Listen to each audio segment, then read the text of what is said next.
Hey guys, on this episode of Grandpa's Farm, we're going to do a response video to Big Family Homestead. Don't get mad at me, Brad asked me to do it.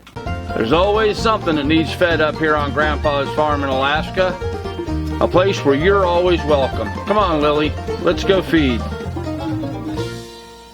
Hey kids. Okay, so my buddy Brad over at Big Family Homestead just recently posted a video about the legality of being off the grid. Can I legally go off the grid? And he brought up some very good points, but I wanted to kind of discuss that further. And I have a lot of expertise in this. I've been a real estate broker my whole life, so I understand a lot of the property laws and things that we're dealing with. So with that said, let me kind of explain to you a little bit about my thinking, and this is my response to videos, this video that Brad put up. And guys, don't jump all over me here saying I'm beating up on Brad. He and I have discussed it, and he knows. In fact, he asked me to do a video response, and so that's what I'm doing. So we're hoping it'll help get some dialogue and some conversation going. So, okay, here's my responses. First of all, as far as a requirement to be connected, a lot of municipalities have to guarantee the utility that everybody in their community is going to tie in. The utility is faced with a very large investment in order to build the infrastructure necessary to provide electricity into a community.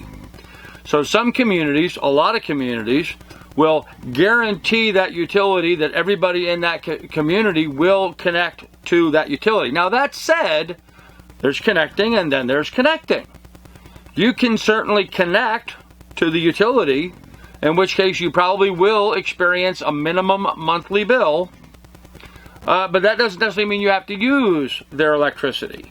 In fact, I know in some places, in Montana as an example, in Ohio, where we used to be, you could put in a solar power system, and you could do that here in Alaska.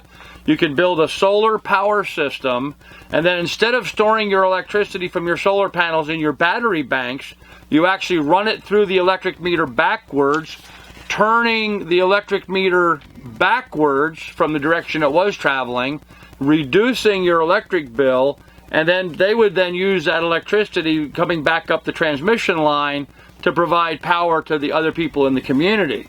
So during the daylight, when you have sunlight, your solar panels are pushing the electric back. At night, when it gets dark, then you're pulling that power back to you. You're in essence using the power company as your battery bank. And folks, let me tell you something. It's been my experience from my background, and I do have a background in electrical engineering. My first 5 years as a man, was I worked for Leviton Manufacturing Company developing wiring devices. I do have a strong background in electrical engineering. That was kind of one of the first things I went to school for. So it is possible to do that. Now you have to have certain fail-safes and cutoff boxes and stuff in place to do that. And you have to check with your local utility. Some local utilities will push back on that concept, but just realize that there may be some laws requiring them to allow you to do that. So you can do that if you want to. My biggest hang-up with solar power is that yes, you're not burning the fossil fuels coming through the power company, and you're certainly not having to deal with the power company's bureaucracy, but now you have a battery bank that is very large amounts of pollution because they don't last forever. Let me leave that up so I can refer to it. All kinds of comments from my live stream yesterday, guys. I really appreciate it. I'm trying to get to them. Very busy today, trying to get some videos out as well. I mean, this is really a full-time job now. It's kind of exciting. So, okay, so there's my reaction to that. Yes, you may have to connect in some areas. Keep in mind, it's your choice where you live. You don't have to live in that community. You can move. There's no law that restricts our ability to relocate where we live in America. So you can simply pick up and move someplace else. Okay? And, you know, I guess that's sort of the answer to a lot of our problems that we have as society. You can vote on things with your money and control what happens in our society. You don't want genetically modified foods? Quit buying them. Stay away from high fructose corn syrup products. Stay away from anything that has genetically modified organisms in it. Don't spend your money on it, and you take the profit out of it for them, and they will stop doing it. Talk to your neighbors about it. Discuss it with other people. Educate other people about the problems with that. So the same thing holds true here. Where you live, it's your choice where you live. You don't want to have to deal with the bureaucracy and stuff there.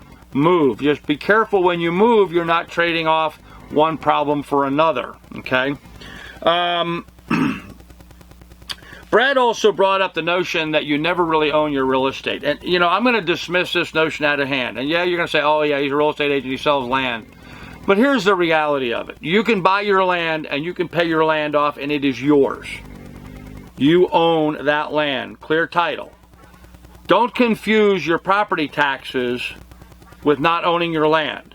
Your property taxes is you being responsible and paying for your fair share of the expenses to maintain the infrastructure and the government that is regulating and controlling and protecting you. Your property taxes go to pay for your local municipalities. They pay your local politicians. They provide the fire service. They provide the ambulance service. They provide the security, the police department. All of that comes out of, and the schools, don't forget schools, all of that comes out of your property taxes. Now, yes, the local entity will attach your house, and yes, you could lose your property by not paying your property taxes. That is their avenue for enforcement, because if you're not paying your property taxes, the community wants you out so they can get somebody in who is paying property taxes. No different than this YouTube community. If I'm not providing you with good quality content, you're going to boot me out from your subscription list, and you're going to find some subscriber or some creator that is providing to you. It's the same thing, okay? So don't confuse the fact that you have to pay taxes and think that you don't own the land because you have to pay taxes on it. The taxes that you're paying is to secure all of the services that are provided to you, and the only recourse that they have, because, you know, let's face it, a lot of people in today's society are broke. If they didn't have the threat of losing your property if you don't pay your property taxes, nobody would pay them. They had to have some really strong bond in there to make sure and enforce everybody pays the taxes, because they still have to provide all those services. And you may say, well, I don't have kids in school anymore. No, but you did, or you certainly went to school. And so, you know, we have that responsibility. Is it perfect? No. Hell no, it's not perfect. And if you don't like it, you know, get on your school board and do what you can. Get involved in your local politics. Do what you can to get it better. Don't sit back and complain about, oh, I got to pay this or I got to pay that. If you don't like it, get involved and fix it. Okay? Okay, one thing I wanted to point out to folks here, and this is sort of a pet peeve of mine, and I see a lot of people talking about, you know, the inability for you to sell raw milk to a neighbor. The inability for you to be able to bake something and sell it, or make something and sell it, and having the government regulations that are involved in that. You know, I know for a fact that the U.S. has raised the limitation on how many chickens I can produce. I as a private individual, I can raise 20,000 chickens. 20,000. I can raise 20,000 chickens on my farm that I then process and you know, pluck and gut and package, and I can sell them in what's called on farm, or, you know, farm gate sales. I can sell them directly to people without inspection or government interference. Think about that. 20,000 chickens. I can raise 20,000 chickens on my property and sell them. If you don't believe me, check it with the U.S. That's the rules right now. And I've used that. I have raised chickens, ducks, turkeys, and geese, because it's all poultry. It's not just chickens, it's all poultry. I can raise up to 20,000 head, and I can process them here on my property myself, and I can sell them directly without the need for there being any inspection. Which I think is a pretty liberal and actually sort of an amazing thing with our government. So I don't necessarily buy in that everything's all bad in regards to the regulations that we have. They are certainly getting to be more and more problematic as time goes on. And here's the basic problem with it. At the time our country was founded, our founding fathers could not fathom a time in our future where it would be illegal for me to milk my cow and sell a gallon of milk to my neighbor. That concept was so foreign to them that they didn't address it in our Constitution or in the development of our government. It's not in anything in our government. The right to farm simply isn't there. And now in today's day and age, we see problems with, I'm a real estate broker, you know, people buying up farms, putting in subdivisions. Everybody wants to go live out in the country. But then they live out in the country and they start complaining about slow-moving tractors going down the road, or farmers out fertilizing their fields and that smells bad, or, you know, they're cleaning out the cattle barn and they got the manure everywhere and that smells bad, or, you know, there's a truckload of cows going down the road or pigs going down the road and they make some mess in the road and that smells bad. And all of a sudden there's all this pressure against farming as we have communities sprawling out into the countryside. The biggest blight that we have in America, folks, is us. There's just too many of us. And we're quickly getting to the point where the ground doesn't support us. But the fundamental problem here is we don't have a right to farm. There's nothing in the Constitution that guarantees a right to farm. Stupid things like milk being illegal to sell to my neighbors, can't having chickens in certain communities, can't plant plow my front yard up and put in a vegetable garden. These are all laws passed by local municipalities. If you don't agree with them, move. Use your dollars as your vote. Move someplace that you want to move to. My live stream yesterday, we talked about some things that are pretty cool up here in Alaska.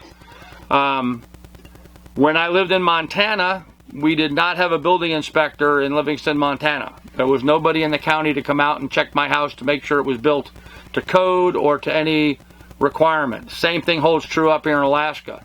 All I needed for permits up here in Alaska is I need a permit to put a septic in the ground, and there's a lot of people up here who do them without permits. And I needed a permit to put a well in, and there's a lot of people who put wells in here without permits. But those are the only things that I had to deal with any government bureaucracy. Other than that, on my land, I could do whatever I want to do. I can build whatever I want and live in it. I don't have a building inspector or an architectural committee or a homeowners association that's going to come and dictate to me what I can and can't do. If you live in some community that has those kind of requirements, and most of them do, move. Vote with your dollars and move someplace where you can have those freedoms. I've certainly made that decision in my life. I like being 60 miles from the nearest Walmart. I like being 60 miles from a Walmart. I mean, I like to be able to run down there and go to a Walmart, but I like being 60 miles away from that Walmart as well.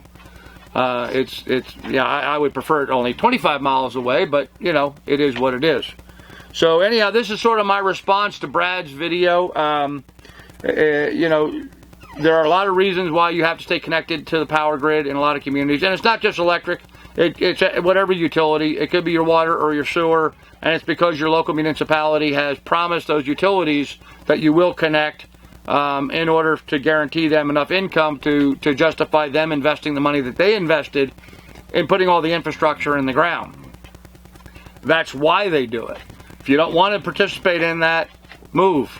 Real easy decision. Don't buy there. Don't move there. If you're not going to want to deal with that stuff, do your homework, okay? Don't move into a neighborhood and then complain about all the things that you didn't bother investigating and finding out for yourself. Talk to your real estate broker. Talk to the local municipality. Find out about the things that are important to you. Don't move into a neighborhood and then complain about things that are there. That was your responsibility to know about ahead of time. Now, what happens is you're living in you're in a house, you're in your neighborhood. I see a lot of the creators on here.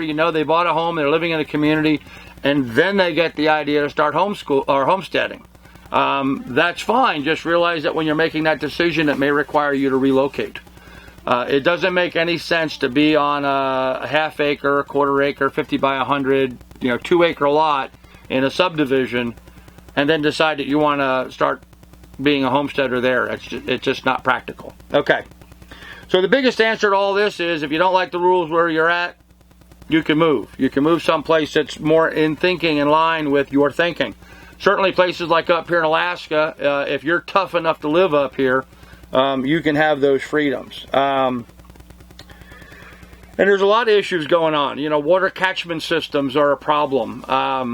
If you notice, the states with water catchment issue problems are those dry states. Montana doesn't have a water catchment problem, but it's a dry state. Utah is a dry state. Arizona is a dry state. The equitable management of water resources is in fact what settled the West. It wasn't Colonel Colt and his 45. It was people being able to develop laws and rules regarding the equitable use of water, because that made or ended people. If you had water, you were able to survive and raise your livestock and have water for your family. If you didn't have water rights, yes, in the West you actually have a right to some water. You may own land in the West. You may buy land and drill a well and not own the water in your well. You got to make sure you understand the rules and regulations of where you live. Just because what you're accustomed to in New York or Tennessee or Florida does not mean that's what it is in the state you're going to, okay? In some areas, making dams and ponds is illegal. Simply going into the creek that runs along through your property and taking some rocks and damming it up so you have a little bit of a catchment. You usually need to have a Corps of Engineers permit in order to dam that. And they're doing that. It's a life safety issue for the people downstream. You don't build your dam properly, you have high water, it washes out, and all of a sudden too much water comes down too quickly downstream, and you can take people out who don't have the infrastructure in place to handle that. Septic systems are a big issue. More often than not, septic issues are predicated upon your particular piece of ground. Does it percolate or not? Unfortunately, the only way we deal with septic is a solution by dilution. You go to the bathroom, you flush your toilet, it goes into your septic system or into a municipal treatment facility. From there, it's pumped out into a grid and allowed to sink down into the ground. As it travels down through the layers of rock and sediment and sand and bedrock, as it works its way down, it eventually works its way down and gets back into the water table that is underground. That's how it works. All of those layers of dirt and ground and rock as it's traveling down is the filter itself. You can't change that filter. It's not like an oil filter on your car or, a water filter in your house. You can't open it up and take that filter out and put a new one. You're dealing with the earth here. We don't have a replacement for the earth yet, folks. So the more of that stuff that you put out, the more effluent you put out that's working its way down through the rocks and the minerals, getting back into the water table, is going to be there and affect everybody. This is one of my biggest problems with pesticides and GMO. It's one of the reasons why I'm so against genetically modified organisms, because it makes it easy for everybody to throw Roundup everywhere, and when they're raising their crops, that Roundup is going to get in the soil, it's going to work its way down through those filters and get into the water table.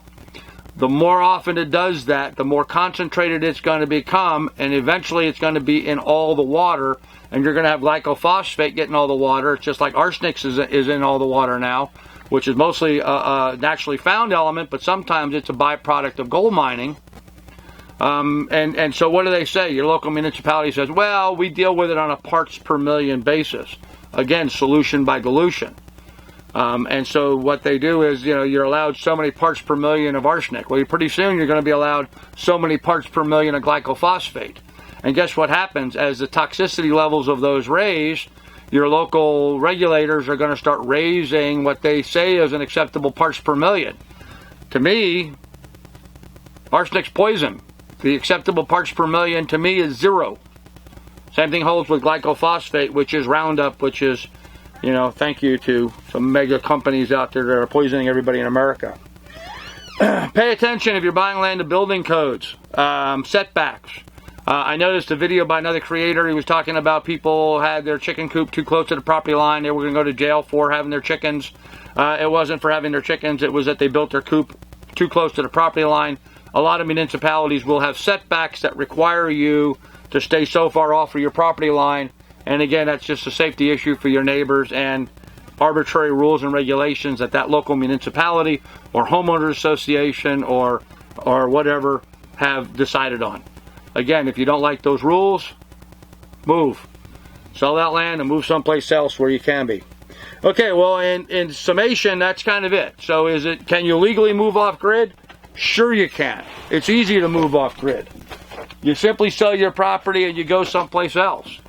Up here in Alaska, I do not need to connect to the power company. I'm not required to connect to the electric company. In places in Montana, I am not required to connect to the electric company. If you live someplace where you're required to and you don't like it, move. You're not going to get the municipality to change the rules just for you. They're not going to do it.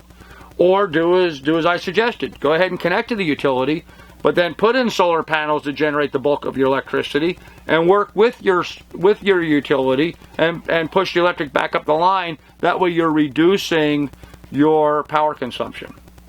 I just lit a fire in the wood stove today because it was cold here in the cabin. Man, it felt good inside the cabin. It warmed up nicely. Nice dry heat. It's been really damp and wet here lately. A lot of municipalities make it illegal to heat your house with wood heat now. Not because wood's a renewable resource, which it is. You can certainly cut trees. In most places in America, if you have 20 acres of woods, you have a sufficient wood supply to heat your home forever without ever having to really affect your woodlot very much. It'll be growing naturally and producing enough wood for you to heat your home. That's not the problem. The problem is that most wood stoves don't burn very efficiently, and they pollute. They're putting gases and stuff up into the air, and that has a cumulative effect. Even up here in Alaska, as remote as it is, I've seen many times in the wintertime where the smoke will come out of my chimney, and it'll go up about maybe 60, 70 feet, and then it'll form like a long plateau of smoke out here on the property. I mean, I can see the pollution. I can see the pollution I've created on my own property. So it is a problem, and there are different things you can do with your chimney to put filters and stuff on it. Those are difficult and, again, expensive, and sort of negates the cost savings of heating with wood. But it is a reality when you have so many people living in close proximity to improve the air quality. Years ago, London, England had tremendous problems with their air quality because everybody in England was heating their homes with coal, and coal was putting up a lot of dust and a lot of smoke. Los Angeles has a big problem with smog and stuff, and a lot of that is because some people in that area still heat with wood stoves, or it blows into that area. So it's a reality. A lot of these laws do come from some places of sanity. It's just after a while they seem to be kind of ridiculous. And I must admit, our government is overreaching at this point. It's really overreaching. And our founding fathers once said that if our government gets to the point where it starts to overreach, we have not only the right but the responsibility to throw off that government and start over again. And I hate to say it, folks, but I think we're beginning to get pretty close to that here in America. We're all getting to have a frustration level on the amount of bureaucracy that we're having to deal with. And I think we're starting to see, obviously, a lot of us are starting to push back on that. And it's very quickly going to start escalating more and more. I think a lot of these shootings and stuff going on in America is people expressing their frustration with this overreaching government that we're involved with. So think about that when you go to the polls. Whoever you vote for, just think about the overreaching government and how you can do something maybe to start turning that around. But anyhow, I'm going to end this here. It's getting long. Please like and subscribe, and comment down below, and I will catch you later. Thanks, guys. How about them toad suckers? Ain't they sappy? Sucking them toads offshore, make them happy. Hug 'em mug of toad suckers way down south. Sticking them sucky toads in zay mouth. I be a toad sucker, knowing a duck it. Just find an old toad and you rear back and suck it. Folks, you have a good day. Bye.